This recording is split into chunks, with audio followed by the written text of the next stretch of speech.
Hi everyone, this is my BWO done. It's one of the flies I use when we get a hatch of blue-winged olives on our waters. You could also use it in different colours and different sizes to represent other species. I've got a size 16 hook in the vise, and I'm going to start with the thread just behind the eye and wind down the hook shank in touch and turns to attach the thread and form a base for attaching the wing. So I'll cut that away, and I'm going to wind back up and stop about 1/3 of the way back from the eye, or 2/3 of the hook shank up from the bend. I've been a fan of Zealon for wings and shucks for many years, but my supplies are getting short now and I've started looking for alternatives, and one good alternative are EP trigger point fibres, which I'm using for the wing on this fly.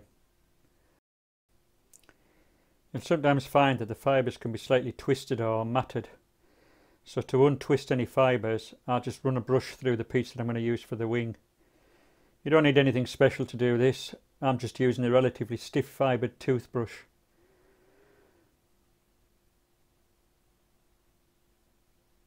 Then I'll cut the end to square it up, and once prepared I'll place the wing on top of the hook and take 3 or 4 turns to secure it.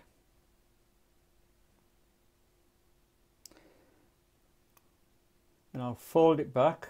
Once I've done that, just fold it back to make sure I've left enough room between the wing and the head, and the hook eye. Then I'll angle the scissors and make a tapered cut along the hook shank. Now I'll make a few turns over that stub to make sure the wing's secure. And now we'll come down the hook shank a few turns and we're ready for the tail. I'm using a few Coq de Leon fibres for the tail. So to line the tips up, I'll hold them at 90 degrees to the stem and then remove them. The tail should be about equal to the hook length or slightly longer, so I'll hold it against the hook shank to gauge the length. Take a couple of wraps to secure it, and then if necessary I can pull the fibres through to set the length, and if there's any stray fibres I can use my thumbnail just to reposition them. Once that's done, I'll take another couple of wraps to finish it off, hold the fibres up and take 1 wrap underneath, and that should just support the fibres so they're sitting relatively horizontal or in line with the hook shank, or cocked up just slightly. So they're looking okay. We can now cut away the base of the tail fibres, and now we're ready for the dubbing. I'm using superfine dubbing for the body, and I want to keep it really sparse, so we're just taking a few fibres. All we want is just enough to colour the thread if you want, and make a very thin or very fine dubbing rope. Once that's twisted on, slide it into position and we'll work our way up the hook shank and form a tapered body as we work up to the base of the wing.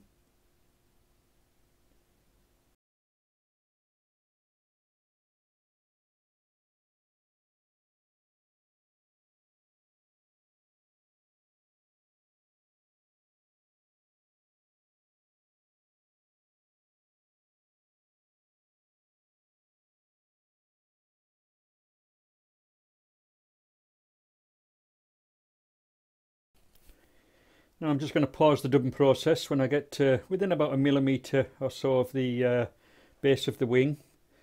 And now I'm going to prepare a hackle by stripping away a few fibres at the base of the stem.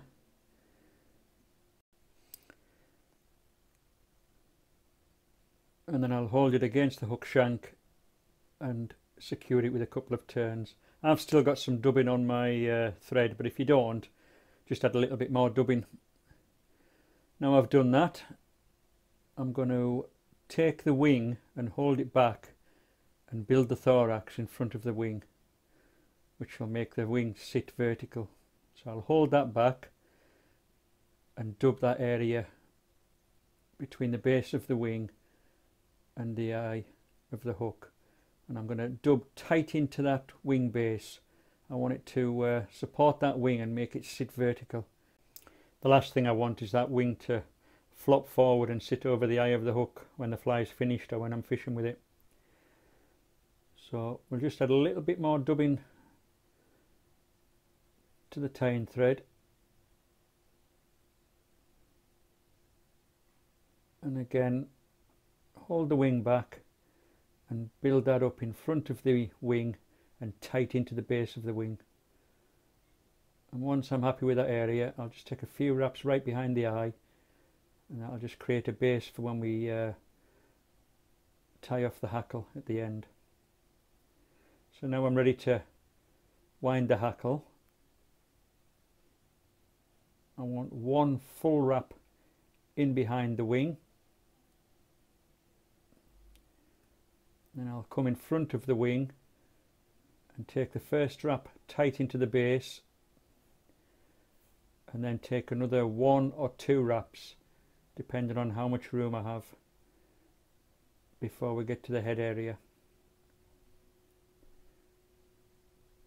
That's it. Now I'm in that area, I'll fasten that hackle off and get rid of the length that we don't want.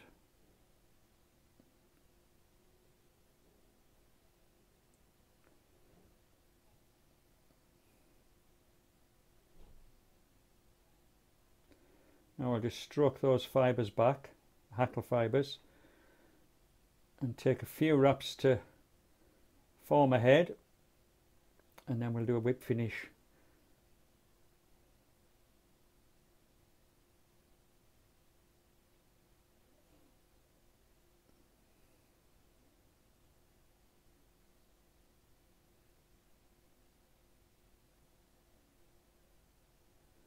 That's it. And as usual, use the scissors to control that loop as I pull that in, then we can cut away the thread.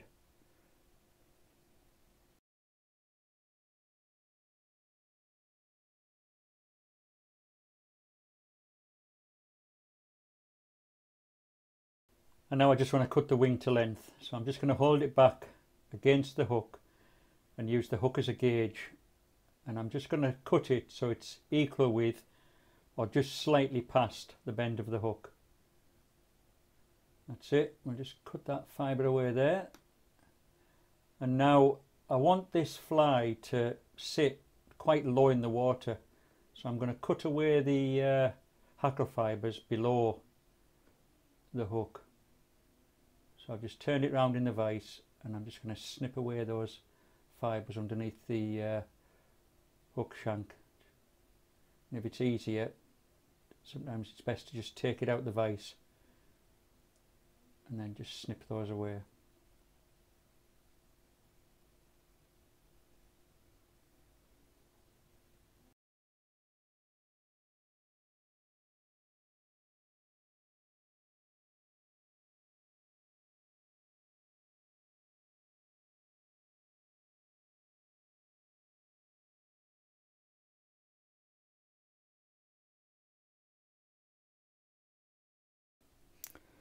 Now I'll just put a bit of varnish on the head, and that's the fly finished.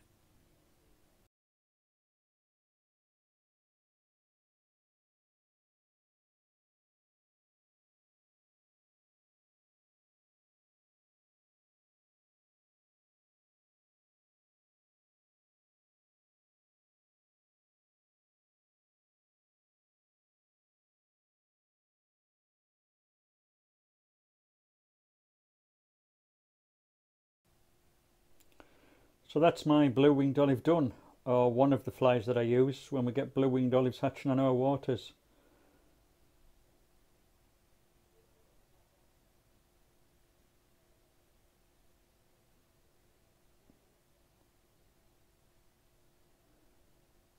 I'll just put it into the hackle pliers and I'll give it a spin so you can see it from the front. and see the fan shape of the wing and the hackle combined.